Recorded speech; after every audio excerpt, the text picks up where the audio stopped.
Education is the foundation of human civilization.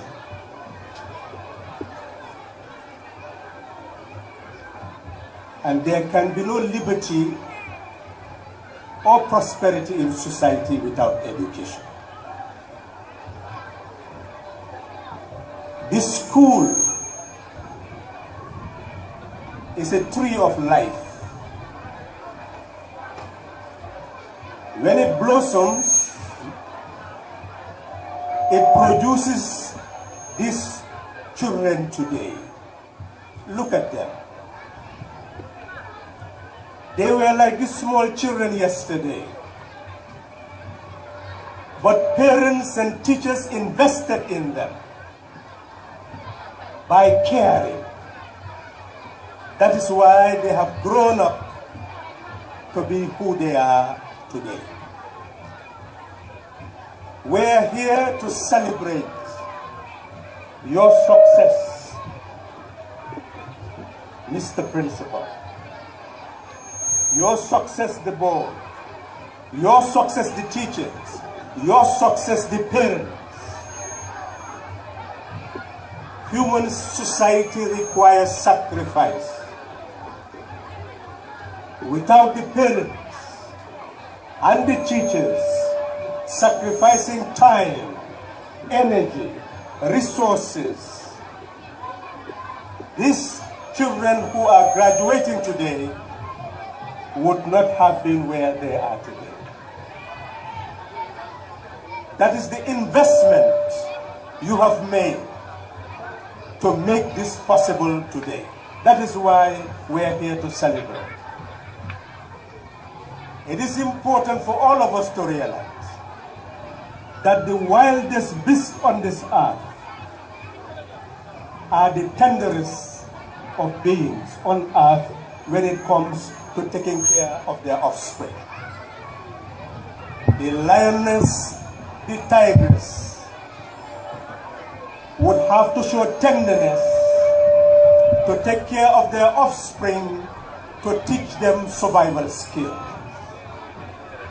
And that is why when you uproot them from their natural habitat and take them into zoos, when you want to take them back to their habitat, you have to teach them survival skills. If animals of the wild have to teach their offspring survival skills, what about human beings? We must understand that human beings, before schools came into being, had to teach their young knowledge and skills so that they will be able to survive for humanity to exist today. It is the unity of knowledge and values which enable human beings to conquer the wild animals of yesterday, conquer nature, and conquer society in order for us to be able to live in communities today. This school is the cornerstone of building a community that can prosper, a community that can be stable. We must bear in mind that we had to conquer what human beings are born to be. We are merely living beings, but we grow up to be human beings. Living beings, if untrained, if uncouth, becomes wild animals, and society will be transformed into a jungle where each of us will feed on each other's flesh. Human beings have to be brought up to be human beings. And we can only make them human beings when their minds speak the language of knowledge. When their hearts speak the language of truth. When their conscience speaks the language of justice. And when their human bodies speak the language of discipline. This is what makes the human being. To sit down and study requires a steady mind. It requires a sense of discipline. It requires a sense of purpose, a sense of direction. It is when the human being realizes that there is something to gain in sitting down for hours reading books, for sitting down in the classroom for hours concentrating, that the human being has the sense of discipline to be calm, to concentrate, to take ownership of oneself. Discipline is taking ownership of oneself. Discipline is having the capacity to direct one's mind, direct one's body towards an objective, towards a sense of direction, towards a purpose. So, Mr. Principal, we are now here today to prepare these young people for another journey. They started at this age to be guided, to know that they had to train their mind, they had to train their bodies, they had to have knowledge, they had to have values, they had to have character, they had to have a sense of purpose and direction. That is the role of the school. That's what teaching is all about. It starts in the home. The love of father and mother, the preparation for that child before that child is born. That is why the philosophers say we start bringing up children before they are born. That it starts with the parents having a sense of purpose and direction, that they are going to bring children into this world whom they must bring up to continue building this world. This world cannot be built without knowledge. This world cannot be built without knowledge being transformed into invention. This world cannot be built without transforming invention into building a society, a civilization. Thinking must yield invention, and invention must yield building a civilization before we can live in prosperity, before we can live in stability. So it is important for each of these young people to know that they are embodiment of dignity and self-worth. Each of us must value that dignity, value that self-worth. We must respect ourselves. We must love ourselves. We must have self-esteem. And if you have self-esteem, you must prepare yourself for a purpose. This is just a stage in their life. They must move to the next stage. But to move to the next stage, they must ask themselves the fundamental question: what do I want to be? Who do I want to be? Today, all of you sitting here must ask yourself the question: who do you want to be in the future? If you do not care, then you will not plan your life. Then if you are a girl, you will not have a sense of purpose and direction. At this age, you may say that, well, I don't care anymore. Let me go and have a child. But if you have that child, without being prepared to take care of that child, you will wake up early in the morning and the child will be crying for food to eat. You will not be able to provide that food. The child will be ill and caring to be cured, but you will not be able to take care of that child.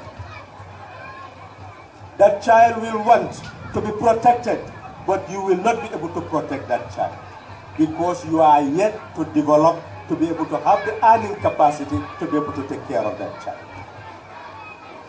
So it means that if you do not want to suffer and you do not want that child to suffer, you must be able to take control of yourself so that you will not do things that you are not prepared for. Yesterday, I was speaking to some students, and I told them that that is what psychologists call deferred gratification. Because the garden is there for your mothers to take care of. But when they are planting, they know that what they are planting they could have eaten. But before eating it, they decide that they would want that to be replenished. That is why they will keep the seed and wait until the planting season and plant it. They will defer their joy in eating the seed in order to prepare to plant it so that it will be able to produce more seed. That's what you call deferred gratification. It means that at this stage, you will be able to enjoy life. You can have boyfriend. You can go and have children. But then that will undermine your future prosperity, your future happiness. That is why you will say, no, I will wait for the future. I will study. I will learn. I will have good values. I will have character. I will prepare for my future. That is what is deferred gratification, and that is what is required of you today. If you are a young man also, you can say that, well, let me go and take drugs. I will spend the night in the streets. I will enjoy myself. But then you can abandon your schooling. You will not be able to earn an income. And in the future, how are you going to live? Could you be able to live by being a beggar? No. And what happens if you become a drug addict? Would you be able to get money to buy the drug? No. What will it lead you to? At the end of the day, you'll be abandoned in the street. You'll come to a point where it will be difficult to live, it will be difficult to die. You will not want to live and you will not want to die. Can you understand what that means? To live a life where you don't want to live and live a life where you don't want to die. That is not the type of life that any human being wants to live. So my conclusion is that you are the future of this country. And you must prepare yourself to take charge of the destiny of this country. To do so, now is the time to have a sense of purpose and direction. Now is the time to choose the type of human being you are to be. And when you choose, you will see that knowledge is the key to who you are going to be tomorrow. I therefore call on you to prepare yourself to take charge of knowledge, to take ownership of knowledge, to take ownership of values. You are not learning for your parents. You are not building values to your parents. You are building values for your own self. You are building values and having knowledge for your own self. So today, know that a new Gambia is waiting for you, and you are going to be the builders of that new Gambia. We now live in a society where all of us, irrespective of the language grouping you come from, irrespective of your gender, irrespective of your religion, you are now part of a nation that we call a sovereign republic. Now that you are part of a sovereign republic, each of you must prepare yourself so that you are going to be the doctor who will be working in that hospital to take care of the ill. You are going to be the nurse who will be working in that hospital to take care of the ill. You are going to be the teacher. You are going to be the engineer. You are going to be the carpenter. You are going to be the mason. You are going to be the builders of the Gambia. You are the only people who can build the Gambia. So you must prepare yourself to be builders of a civilization. And when you do so, it must be clear to you that each of you must contribute, because none of you can do everything. None of you can become the doctor, the teacher, the carpenter, the engineer. No, you can be only one of those things. That is why you must occupy a particular place in the division of labor in society. And collectively, we serve each other. That is why a nation can only develop as a result of the collective intelligence of the citizenry. That is why we must love each other as a people. Only a people can build a civilization.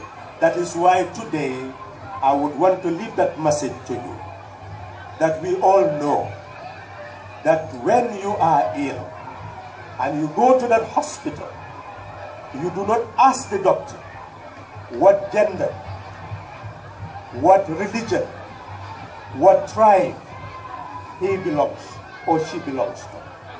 All you want is a doctor that cares, that loves, that will want to serve you so that you can be cured. So today, let's forget about our gender. Let's forget about our religions. Let's forget about our tribe. Let us know that we are a Gambian people and we are one Gambia, one nation, one people that must be united today so that all of us can live in liberty, dignity, and